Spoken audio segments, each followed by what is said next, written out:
After we understood the level of the Russian delegation, and we saw that, unfortunately, they are not serious about real negotiations. At least we're not seeing yet those real decision makers among those present. Although I must remind you that it was the Russians who suggested direct negotiations, and with President Trump's support, President Trump said the leaders should meet. But in respect to President Trump, despite the low level of the Russian delegation, and with respect to the high level of the Turkish delegation and President Erdogan, and having the desire to attempt to reach at least the first steps towards de-escalation and to ending the war, I decided to send our delegation to Istanbul, but not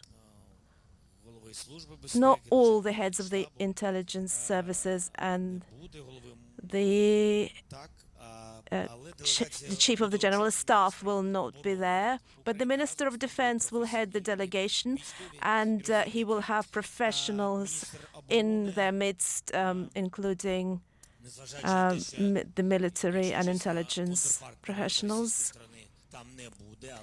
Now, of course, the minister's counterparty will not be there. The minister's counterpart will not be in the Russian delegation.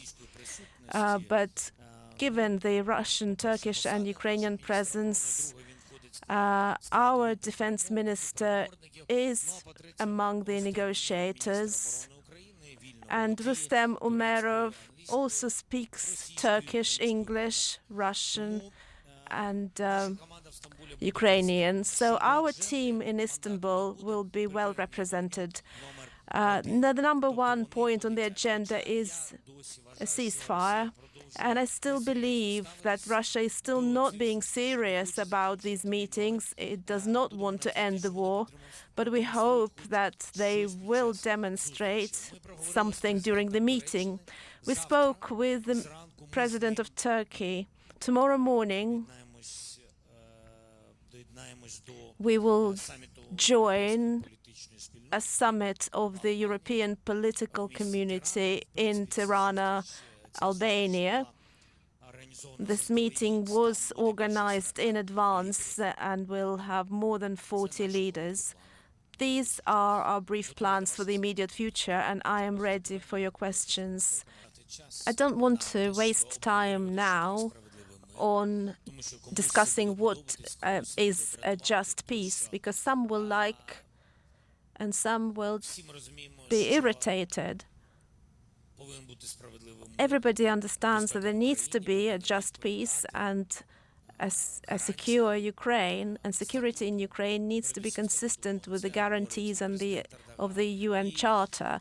And President Erdogan and all our partners, including Ukraine, confirm this. Everybody needs to respect the territorial integrity and sovereignty of this or that country. As for today's demonstration, or the level of delegation and the level of decision-making, again, I stress, we don't need to talk about the level of delegations if they are capable of agreeing something. We all are talking about results. Our presence and our level demonstrates that we want the war to end quickly, and all of those people here, we all have a mandate institutionally from the people of Ukraine or our legislative powers. We have the mandate to agree certain steps that lead towards an end to the war. On the other side, we see representatives of the Russian Federation, and we understand their level. Not Ukraine's level, not because we don't respect them. Everybody can see that. The USA sees it and Turkey sees it. Russia needs to demonstrate something, either by a higher level of delegation or the leaders' level or some kind of decisions. If there is no such demonstration, then they are not ready to talk about an end to the war or to make decisions, which means that there is no political will. And that means that Russia doesn't feel it needs to end the war, and that means that there is no political, economic, or other forms of pressure on the Russian Federation. And therefore we ask, if there is no ceasefire, if there is no serious decisions, no bilateral meetings, we ask for appropriate sanctions that will be an incentive for a quicker end to the war, or at least an incentive to speed up our discussions of it. CNN's chief international correspondent Clarissa Ward is live for us in Istanbul. What were your key takeouts from that press conference?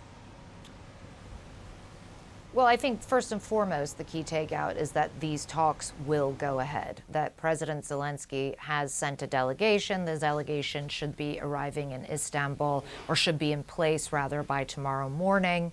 And he mentioned that there will be talks with the Americans, there will be talks with the Turks, and also he said there will be direct talks with the Russians, which is not insignificant, Becky, in the sense that we haven't had direct talks being held between Russia and Ukraine since 2022, when there were talks in Belarus and in Turkey. Those talks fell apart around the same time that Russian forces were pushed out of the north, and all of the atrocities were discovered in the town of Bucha, most specifically.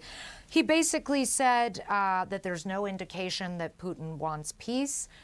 He does not seem to be overly impressed by the delegates that the Russian president has sent, the highest ranking one being Vladimir Medinsky, who's a senior presidential aide and sort of the head or the point man for these talks.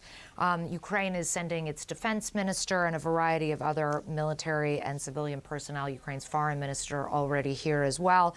He said as well that he felt not just that Ukraine had been disrespected by this decision to send a relatively low-ranking, more technical delegation on the Russian part, but also that the U.S. and Turkey he sees as being disrespected because the U.S. Secretary of State, Marco Rubio, is here, although he's actually in Antalya for NATO foreign minister talks, and Ukraine as well has sent its foreign minister.